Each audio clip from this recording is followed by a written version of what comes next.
When was the last time you gave yourself permission to slow down and rest without guilt? Welcome to Normalize the Conversation. I'm your host, Francesca Reicheter, and today I'm joined by licensed marriage and family therapist, assistant professor, author, speaker, and CEO and founder of George Talks LLC, Dr. George James.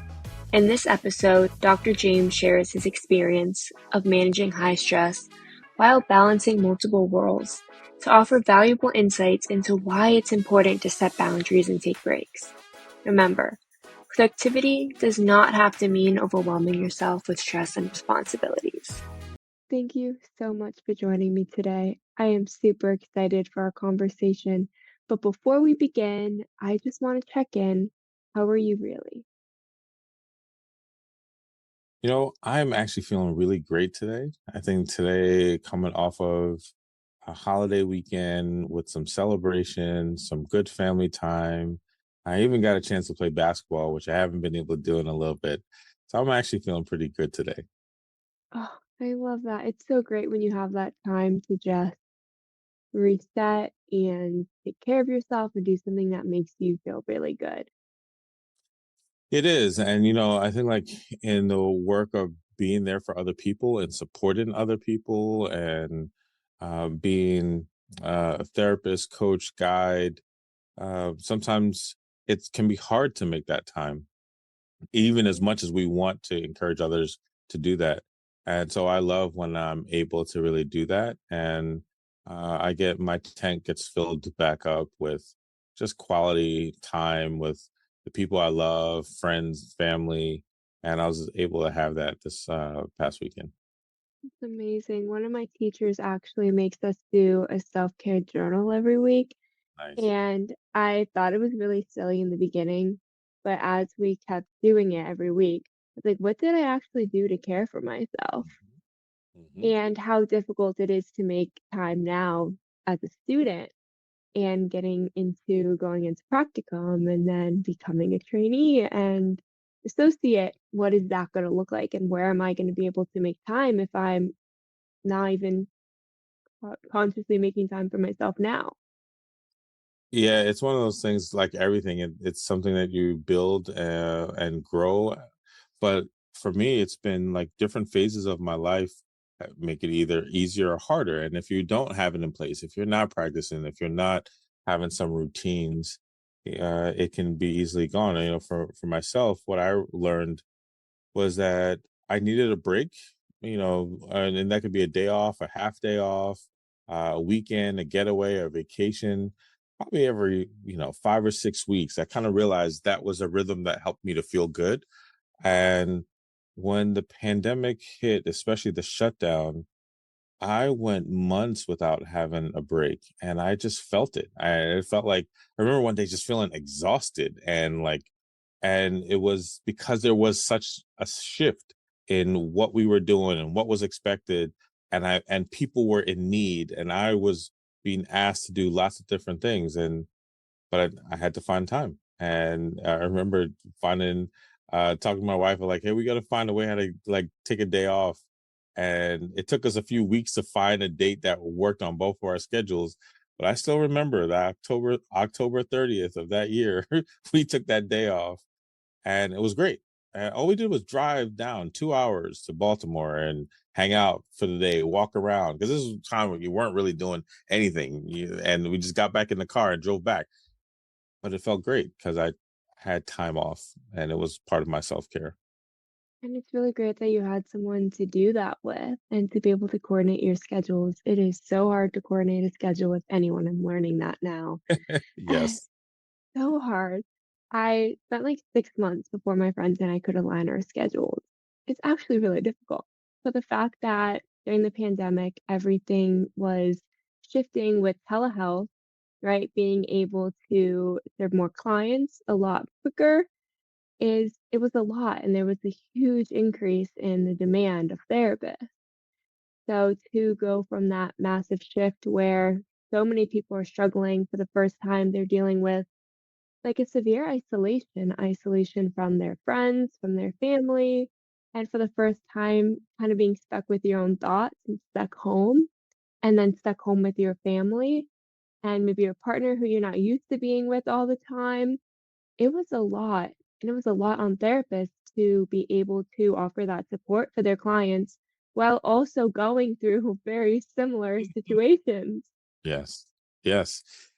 All of that was happening, and just saw, I see it today even more so, like, in the moment, people kind of rise to the occasion and they do what they have to, but it's not until you start to get to the end of the moment or post that moment where you realize the impact. And I've seen colleagues and friends who are just saying they don't want to do it anymore, or they're worn out, or they might not have had that self care practice. And for me, I think what has helped me is that I've always had like a diverse way of how I do my work. That it wasn't all therapy every day for all the days, and I think that if it was that, I probably would have felt burnt out, or if I didn't have those days where I was taking a break or a vacation or just doing something else. I mean, like, just like coming off a weekend, like I said, having good times. I had a late start today, so my wife and I went to Top Golf and had good times, just hanging out before the start of my day because I had a later start, and just trying to embed those things that I think would allow me to separate, what throughout the pandemic I created, my office in my home, my virtual office. And I realized I actually feel good when I leave the office and I don't come back for a few days. Right. Like it really feels like I left the office for the weekend and I come back Monday or whenever I come back, and that separation has felt good. And I think some people haven't been able to have that separation or restoration or break or even diversity in what they do, and I think that all plays a role. Absolutely, that work-life balance or integration, being able to find what works for you is very difficult, and a lot of people just don't know where to start. Yeah, yeah, yeah, people struggle with it. And you know I also appreciate the people when I was just thinking about the past few years, the people who also want what's best for me. So I say that because I got to the place of taking golf lessons over the past 4 years. And it happened because someone else kind of was like, hey, we should probably go golfing. And we were just having a conversation. And I was like, I wouldn't consider myself a golfer. And then he was like, well, let's take a lesson. And it was that kind of accountability and support. And he even went the extra mile. He's like, you know what? I'll pay for the lesson. Let's just meet up. And what I valued about it, one, his willingness and generosity, but then it was something about being outside and just taking in the fresh air and really forcing me to take a break out of my schedule. I had to put it in my schedule. I had to have enough time to travel to meet, do the lesson, be there for a while, and then come back. And that break really was important. And so sometimes it's the people who care about us and see us, especially as providers, as givers, as therapists, as coaches, as healers, whatever role you might be, that sometimes the people around us might see that we need to break. And sometimes we have to listen to them too.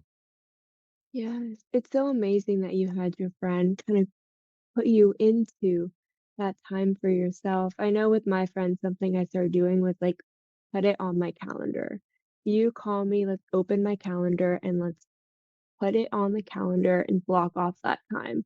So I can't turn around later and say, oh, well, I scheduled something because Yeah. that's really easy for me to do to sit there and say, well, this takes priority over going and having fun and learning that it's okay to do both and make time to have that bit of a life where so you took up golf, I took up tennis, so where maybe we go play tennis or go for a walk, or this weekend we made brunch together. Just doing something small, but purposely blocking off that time so I can't, because it is hard when you wanna work really hard and do everything that makes you feel really happy and excited, but also know that you can feel happy and excited caring for yourself too. I think that's so important. I love that you're scheduling right away with your friends and putting it as a high priority. And yeah, there. I think like in being a therapist or in this type of work, and there's many fields and careers where it's very similar, where you're for the most part doing something good for other people, or you're trying to be there, and there can be a demand, or whether you're in school or whether you're in once again another profession, it can start to build where it feels like I have to be there, or I have to do this, or I am needed, or this is an important situation, or important client, or important case. And and then you just keep doing that. And before you realize it, everything is important. Every minute is taken, except for the time that you might need to spend with yourself or with friends or with a partner or with family or children, like where we're just not making that time and we miss out.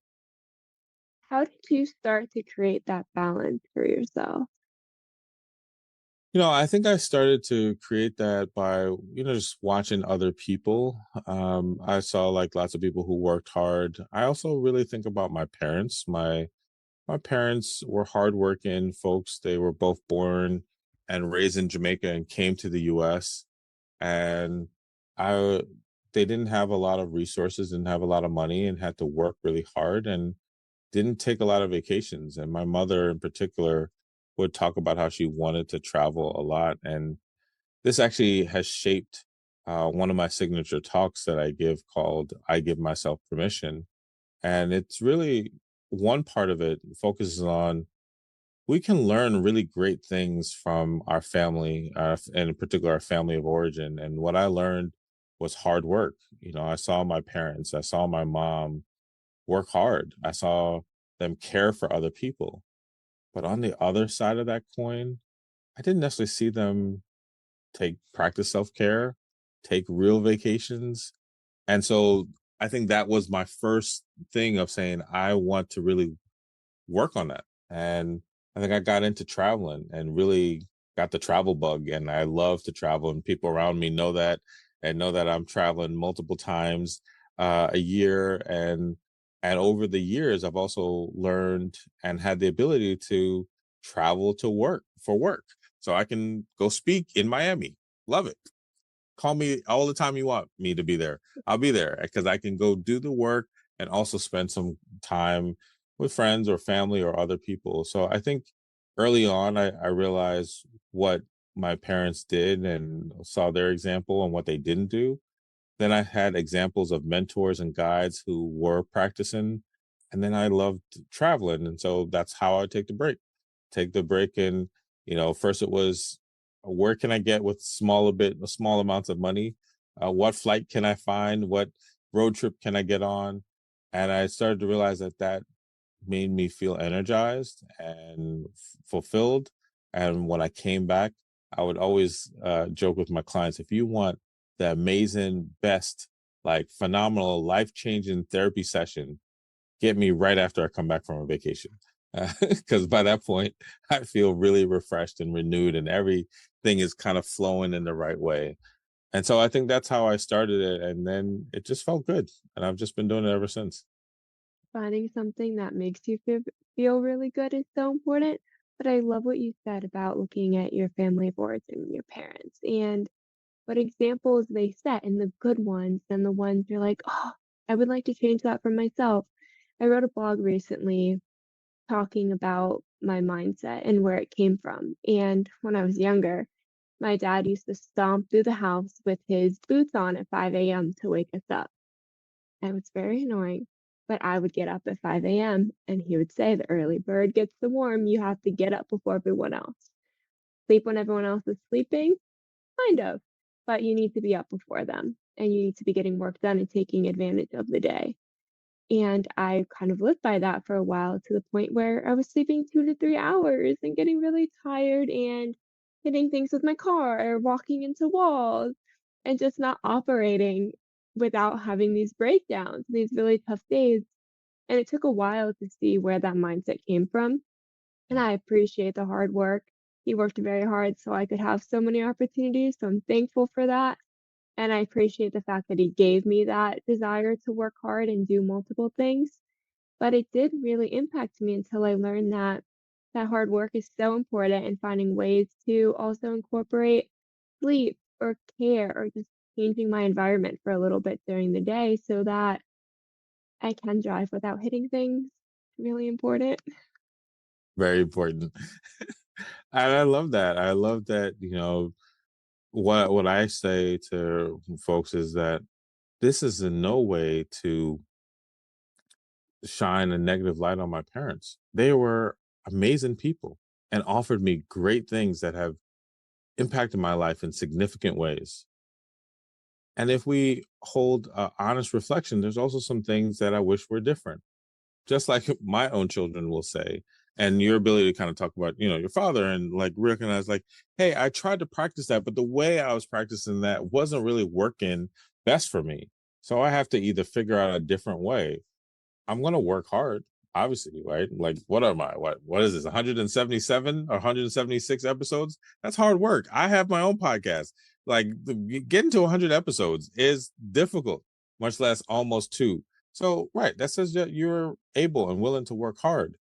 And maybe some of those things you learned from your dad or others around you and incorporated, but you had to find your own style, which is part of what I've had to do, right? Find my own way of taking the good and maybe reshaping the things that maybe aren't so good. Yeah, and being able to set boundaries with that and enforce it for yourself has been big for me. I got in from a flight at like 3:21 a.m. and my dad calls me at 7:30. Why are you still asleep? Blowing up my phone. And I was like, I slept 4 hours. Let me sleep. Yeah. He was like, "Why? Why do you need sleep? You're 25. You shouldn't need sleep." And right off the bat, I'm like, "Oh, I'm feeling guilty. I should be up and getting work done. I have so much advantage by being young and being able to get work done and have that extra energy that maybe you do need to sleep." I like tell myself I don't need to sleep, but I totally do. And it made me feel so guilty, and I wanted to get up and start my day on 4 hours of sleep, knowing that that's dangerous for my health and my physical safety with my track record. So, being able to set that boundary and say, "I'm not getting up at 7:30 and running to have breakfast with you. Love you so much. Let's connect in another point in the day." I think it's important and holding boundaries with our parents, holding boundaries with our friends, our partner, our loved ones, it can be hard, right? Because I think a lot of times, not everybody, maybe for myself, right? We want people to be happy or pleased with us. And so sometimes we want to do the things that they want us to do. And holding a boundary feels like we're not doing what they want us to do. And we can feel shame, guilt, embarrassment for the things that are actually in our best interest. And so it's a really great thing when we're able to come to the place of saying, it's okay. It's okay for me to say no. It's okay for me to go back to sleep. It's okay to say, you know what, this is not bad that I am saying I need more than 4 hours of sleep. Right. And there have been places where learning my own boundaries with colleagues, with people I've worked with or worked for, with loved ones, and being able to just say, "Hey, this is what I feel I need." Now, I could be wrong. But at least I am putting the boundary out there and trying it and seeing if that's what's going to be effective for me. And then if I need to change, then I can do that. Yeah. Oh, it's so important to kind of get rid of that guilt and shame and fear. Learning to say no was really hard. Learning to say no without defending myself and justifying it for an hour to someone else was very, very difficult. And learning that I can set a boundary and enforce it and realize this actually isn't the right boundary for me, for our relationship, and that's okay. And I can change it. It doesn't have to be, well, I worked so hard to enforce this, now I can never change it. Learning to adapt. I wish people talked about this like earlier in life. Learning to say no was so taught to like make everyone happy all the time, which is so great. I love making people happy, like you said, but I also love making myself happy too. And sometimes it's really nice when we all get to be happy because our relationship is so much better when I say no when I don't have the energy. Because if I went to that breakfast on 4 hours of sleep with my dad, anything he said would have been annoying to me. Right. I I would have had an attitude. He would have gotten upset, and it would have been so unproductive. So him being upset for like 5 minutes that I chose sleep over breakfast was definitely worth me getting that rest and us having a better time together later. And that's the point where, especially in my talk, where I'm encouraging people to say it's okay to give yourself permission to do that. Now, it doesn't mean to give yourself permission to do something that is harmful or hurtful or is going to put you in a bad place, but to be able to say, you know what, right now I'm wrestling with, do I say no to somebody I care about who wants something from me that, yes, in the realm of possibility, I could do, but might not really be best for me, for them, for the overall situation. And can I tell myself it's okay? Can I give myself permission in that moment to say it's o- it's okay to say no. It's okay to have this boundary and to be comfortable with that. And a lot of us need practice. All of us need practice in that. And when we do and we look back, it's like, wow, I'm so glad that I did that. And some boundaries could be, I'm going to do this, or I'm going to try this, or I'm going to, even in my work, sometimes it might mean I might not see another client, or I'm going to, for me, I was always a person that would often say yes to add in something to my plate. And I have a high tolerance of being able to do a lot of things and to do a lot of things at a pretty good level. And over time, I've had to learn and relearn and relearn the importance of being able to say, maybe not today, or maybe not now. Maybe I need to limit because that's just what's best for me. And maybe I don't help this person, or maybe I don't make the money that I wanted, but I'm in a better space for myself and those around me. And maybe that's what's best right now. I love what you said, "No, not right now," too, because it doesn't have to be a permanent no.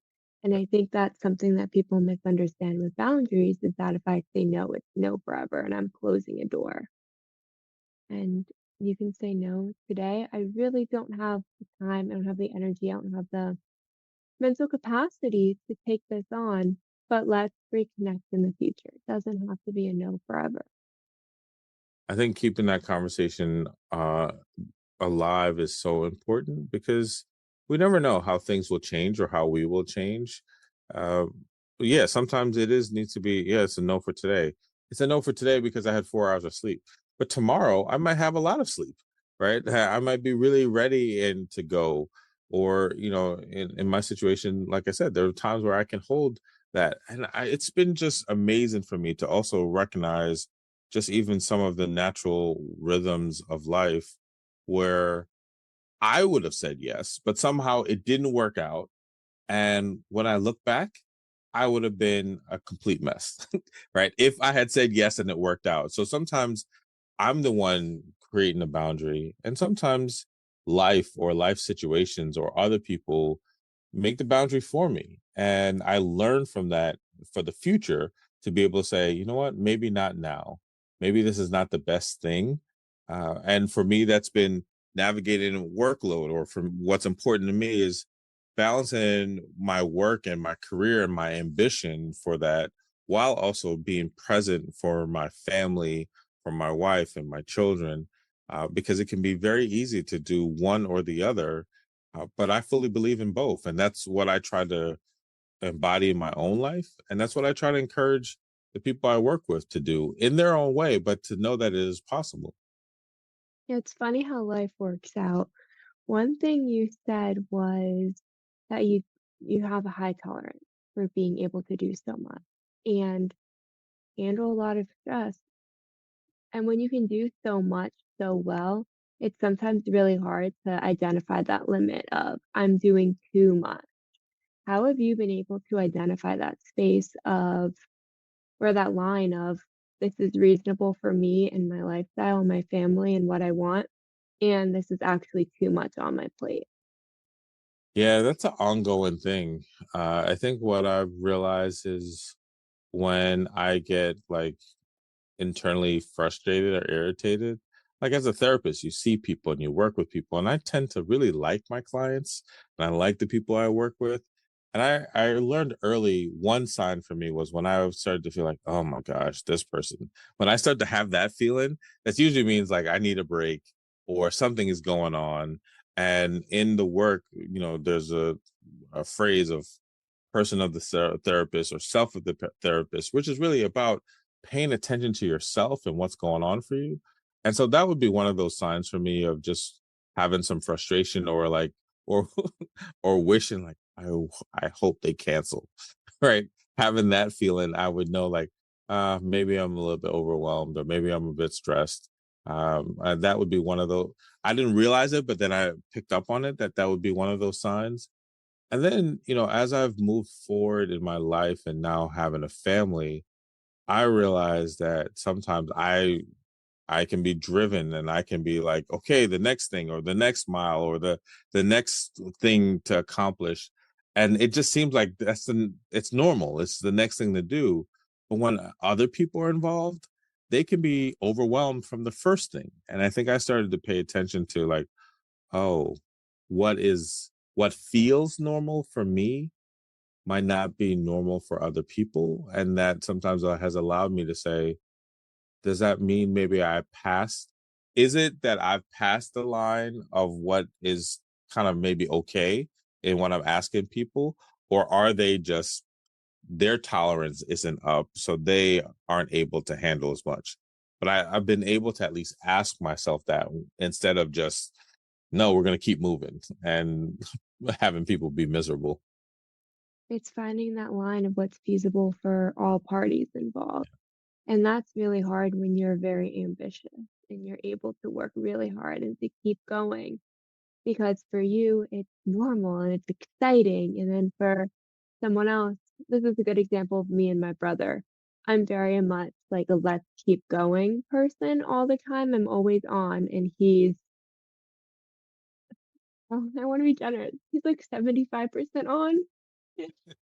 I love it. Trying to be Yes. nice, and 25% off. So if he's in college and he just started his first internship, he's adorable, and he's studying and he's trying to balance studying and work and school, and he'll call me and be like, "I just need a lunch date, like, meet me in Orlando." So we'll each drive, like, 3 hours to see each other. And for me, I'm like, "Okay, well, let's fix it right now. Let's see your schedule, let's see what we can fit in, and keep going." And he has to remind me, he's like, "I'm not you. I can't keep doing that." And he's like, "And you probably shouldn't either." So he calls me out on it, but Which he's is good. also like, "I'm not you, so I need to have these different expectations based on the person." He is never going to be, hopefully, because he does make that time for himself and to be a human. Hopefully, he never gets to that point where he's on 100% of the time. I love that he has that balance for himself, but to recognize we can both be different. I don't have to Yeah. push, and he doesn't have to push me. No, I think that's beautiful. And once again, I think that comes from being open to connections and relationships that can happen in a sibling relationship, that can happen with coworkers, with friends, with family, with a partner.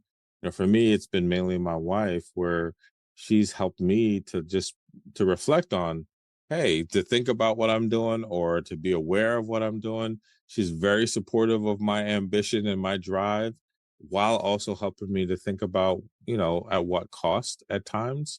And there have been times where my ambition has cost me everything, right? Not what I mean by everything is the things that maybe I was working towards in that moment. So, an example I remember years ago, I was, while in grad school, I was also pursuing being an actor. Once again, doing a lot of different things.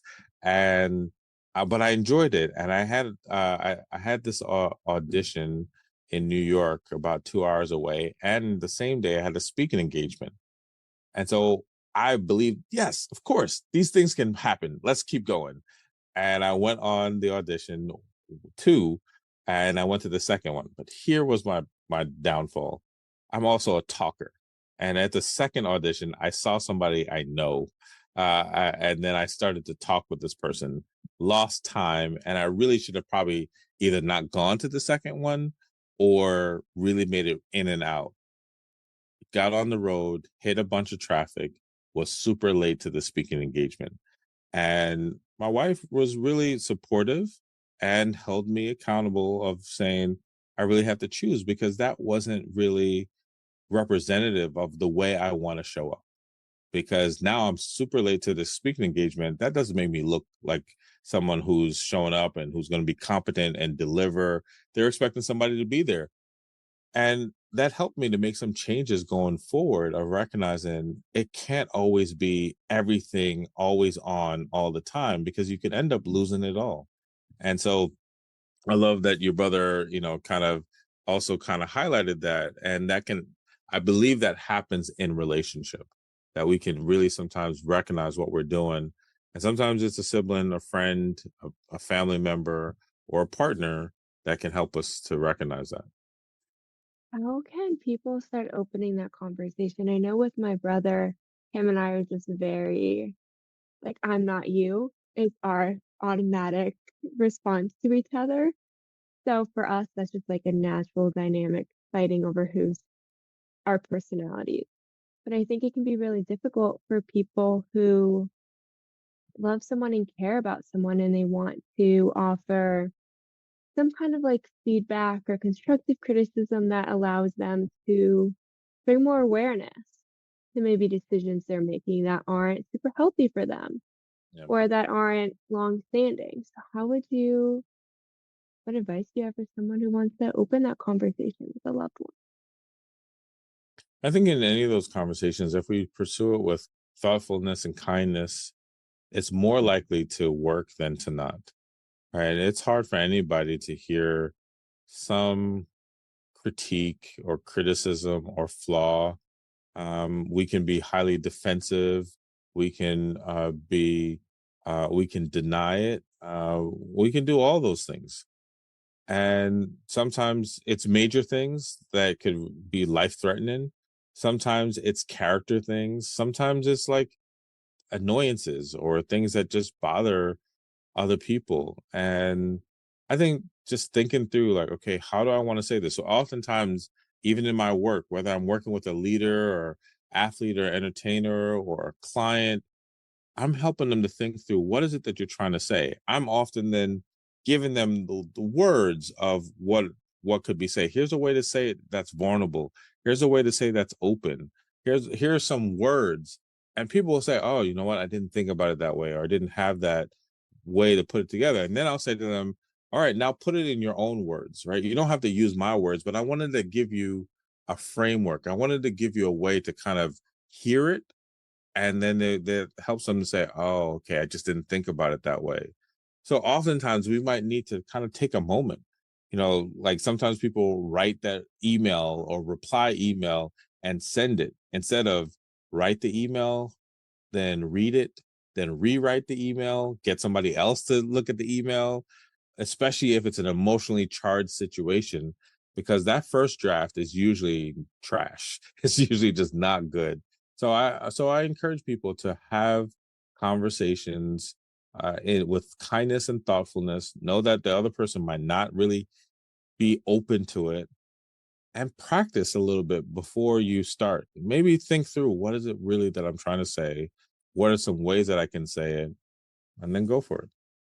That is really great advice. And I think as the recipient, the same thing, right? Take a second, take a moment, try to understand what they're saying. I'm one of those people who gets super defensive at first, and I have to take a breather and think about what they said and what they meant because I might have heard one word and I activated it in my brain and completely turned it around. So being able to take a moment as well and say, this was coming out of a place of care and concern. Why are they concerned? And is this something that I understand is why they're concerned and something I can do about it and change?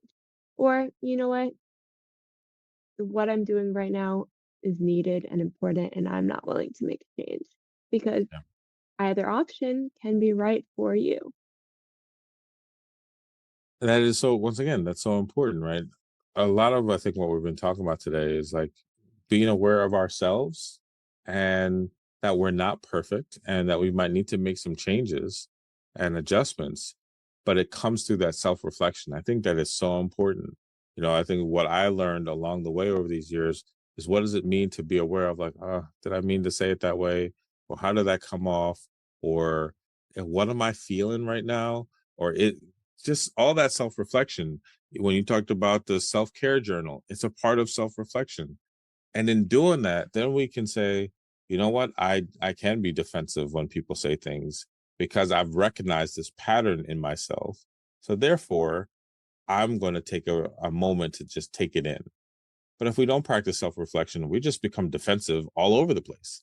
So, I think it's just really important that we practice that so that we can become better. Yeah, self-reflection is so important, that awareness.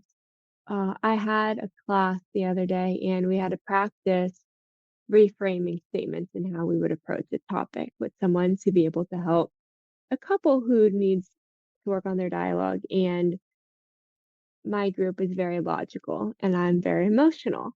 So I was like, right off the bat, use the word frustrated within the first 3 words. I was like, I tuned anything else after that out. You're frustrated with me. I did nothing wrong. I'm ready to go head to head with you. So having that awareness of what words maybe impact me and why I feel that way can make a big difference in my communication style with someone else and my communication style with myself, because I'm so quick to be like, I needed to get more work done. I'm frustrated with myself for not having the time to get it done. I'm frustrated with myself for feeling burnt out when all I needed was to take 20 minutes for self-care that day to not feel this way. So then Mhm. I'm beating down on myself and feeling terrible. So being able to recognize what's impacting me and what words are impacting me really makes a difference. Yeah, no, that's so important. And similarly, I've found myself like, what are those triggers? What is impacting me? What throws me off? What makes me defensive? And the more that I'm able to do that, the better, right? And it's hard truths, right? It's hard to recognize, oh man, I am sensitive, right? And there's nothing necessarily wrong with being sensitive, but it's recognize when that sensitivity shows up and what you do with it. Oh, I am defensive. Oh, I do kind of come to conclusions, whatever, quickly, or whatever might be the situation. And in doing therapy, sometimes we are providing space, or I am providing space to help people come to those conclusions. It's a whole other thing when you have to recognize your own hard truths, right? It's easy with training, it can be easy to help people kind of have those aha moments, but it's not easy when you're experiencing the aha moments. So to be, I'm saying all that to say, be kind to yourself, right? Even in those defensive moments, I've had to be kind to myself in my defensive moments of recognizing, I know what these triggers are. I know that these are my routines. I know that I'm going to still feel it. It's not like it's going to stop. But now maybe I know a little bit more of what I can do to care for myself. Being kind to yourself is so important. As we are wrapping up, someone's listening and they're like, you know what? I really want to start reflecting and finding space for self-care and boundaries, but I really don't know where to start. What's a piece of advice you can give them? I think that anyone who's able to say, here are some things I'm trying to work on, but I don't know where to start, is probably much further along than they realize. Right? That's in itself a moment of self-awareness. I realize I want to and need to adjust or change. And then being able to say, like, are there people who you think do that really well? Friends, family, loved ones, people in the public. Are there podcasts I can listen to? Are there books I can read? Am I willing to see a therapist? Maybe that becomes your moment to say, you know what? Maybe it's probably a good time for me to go to therapy or go back to therapy. In addition, I think for many of us, it is being able to realize that it is not a flip of the switch change. It is over time. And so over time, how can I be more reflective? How can I hold more boundaries? How can I practice more self-care? It comes with practice. I remember in moments in my life of just saying, all right, I'm just going to try this. I don't know what's going to happen on the other side, but I'm going to try it. And I had to gear myself up. I had to get the energy. I had to believe in myself. I had to kind of pump myself up and hype myself up to try whatever it might be, to try the boundary, to say no. And I remember like holding a boundary with a friend who I felt like was often asking me for support, but when I needed it, wasn't there. And I held the boundary. And the friend got really upset. And that changed the nature of our relationship, but I still held the boundary. And so it doesn't mean the outcome is always going to be great, but I had to work myself up to hold that boundary. And it was what I needed to do because that became evidence that I can do it. And then I was able to do it again. So sometimes we just have to gear ourselves up, get our motivation and energy up, and just try it. And then try it again and practice, get some help and support, read, listen, show up. And then before you know it, you realize you're on the journey. Thank you so much for listening to Normalize the Conversation. Don't forget to subscribe, rate, and review. This podcast is an initiative of Inspiring My Generation, focusing on normalizing the conversation, bringing education and awareness to the forefront, and amplifying global voices to spark change and hope. Inspiring My Generation is a 501c3 nonprofit organization on a mission towards suicide prevention through awareness, conversation, education, and support. Connect with us on Instagram at Inspiring My Generation and visit our website inspiringmygeneration.org to learn more about our work and how you can make a difference.